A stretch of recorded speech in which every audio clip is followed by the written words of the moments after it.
One nation one election, हर चीज के कुछ फायदे कुछ नुकसान होते हैं, बट इसका ना एक लंबा टाइम पे दिक्कत क्या आता है ना, तो इसमें संविधान में एक संशोधन तब डालना पड़ेगा कि अगर वन नेशन वन इलेक्शन करा रहे हैं, इससे एक फायदा जानते हैं क्या होगा। देखिए, वन नेशन वन इलेक्शन जो है वो एक तरह से अच्छा है, बट इसका ना एक लंबा टाइम पे दिक्कत क्या आता है ना, जैसे मान के चलिए 28 राज्यों में एक ही साथ ईवीएम हम लगाते ही हैं, तो सिक्योरिटी तो हम देते ही हैं, सिक्योरिटी का बड़ा खर्चा आता है और उस दिन छुट्टी देनी पड़ती है इलेक्शन के दिन वहां पे। तो होता क्या है कि वहीं 2 ईवीएम लगा दे कि भैया इस वाले पे आप सेलेक्ट कर लीजिएगा प्रधानमंत्री यानी लोकसभा का, और इस वाले पे मुख्यमंत्री के लिए विधानसभा का। एक ही बार में खर्च खत्म हो जाएगा, नहीं खत्म हो जाएगा, एक ही बार में खत्म हो जाएगा। तो ये अच्छा रहता है, कॉस्ट इफेक्टिव रहता है। लेकिन जैसे मान के चलिए कि सबका वन नेशन वन इलेक्शन हो गया, लेकिन कई बार ऐसा होता है कि 28 राज्य जो हैं उनमें कुछ राज्य में आपातकाल लागू हो जाता है या सरकार समय से पहले ही गिर जाती है, जिसे मिड टर्म इलेक्शन कहा जाता है।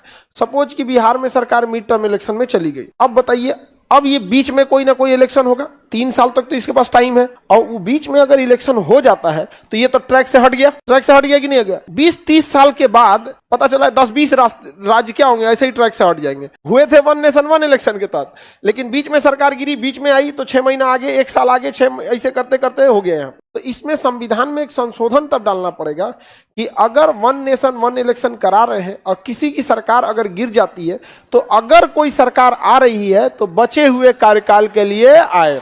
ये बहुत बड़ा संशोधन जाएगा, क्योंकि इस संशोधन से राज्य सरकार प्रभावित होंगे, और जिस संशोधन से राज्य सरकार प्रभावित होते हैं उसमें आधे से अधिक राज्यों की सहमति आवश्यक है। उसे आधे से ज्यादा राज्यों को राजी कराने में कोई दिक्कत नहीं होता है। समझ में आ गया कि नहीं आ गया। बाकी इधर उधर राज्य भी अपना संपर्क बनाए रहते हैं सब केंद्र सरकार से। बहुत सारे राज्य केंद्र से उलझना नहीं चाहते हैं, क्योंकि फिर केंद्र उलझाएगी तो केंद्र के पास पावर ज्यादा है, सीबीआई है, ईडी है, इनकम टैक्स है, और कौन चीज वो नया घूम रहा है, नहीं समझ आया। बहुत सारी चीजें हो जाती है। केंद्र एक्स्ट्रा बजट देना रोक देगा, योजनाएं रोक देगा, तो केंद्र से आप नहीं बैर रख सकते।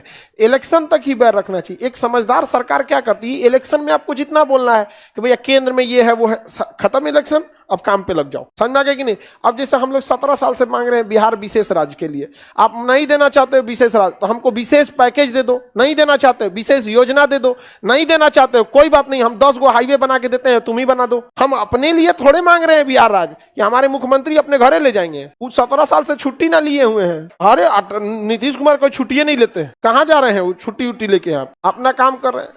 तो केंद्र सरकार से ज्यादा बैर लेना भी अच्छी बात नहीं है, नहीं तो किसी दिन आपको थमा देगा। आइए, सीबीआई, ईडी, ये लोग बुला लेते हैं, इनकम टैक्स वगैरह, बड़े बड़े सेलिब्रिटी लोग को बुला लेता है। थोड़ा सा इधर उधर होगा ना तो कहेगा सीए नहीं चाहिए, वकील नहीं चाहिए, उसी को भेजो। जाएंगे तो फिर बैठ के चाय पानी होगा, 1-2 फोटो होगा, हो गया काम खत्म। बॉलीवुड की हीरो हीरोइन कम परेशान है सब सरकारी तंत्र से, क्योंकि इन देखिए, एक अधिकारी का पर्सनल पब्लिक लाइफ नहीं होता, उसका डिपार्टमेंटल लाइफ होता है। लेकिन अगर किसी सेलिब्रिटी को अगर बुला ले कोई जांच के लिए, तो हमारी मीडिया तो जान मार देगी उसका, और सब लोग अपनी बात थोड़ी बोल सकते हैं, या सब लोग के पास ऐसा वो भी नहीं होता है। कई आदमी दिमाग में बैठा है कि आदमी ये गलत है, नहीं समझ में। जैसे सुशांत सिंह राजपूत का मैटर हुआ था, 8-10 आदमी लपटा गए थे, गुनहगार तो कोई एक ही होगा, लपटाए थे लोग तो अच्छा खासा यहाँ पे, और सुशांत सिंह राजपूत के साथ हुआ भी गलत था। तो 1 रैंक 1 पेंशन समझ में आ गया। पेंशन नहीं जी, one nation one election, one nation one.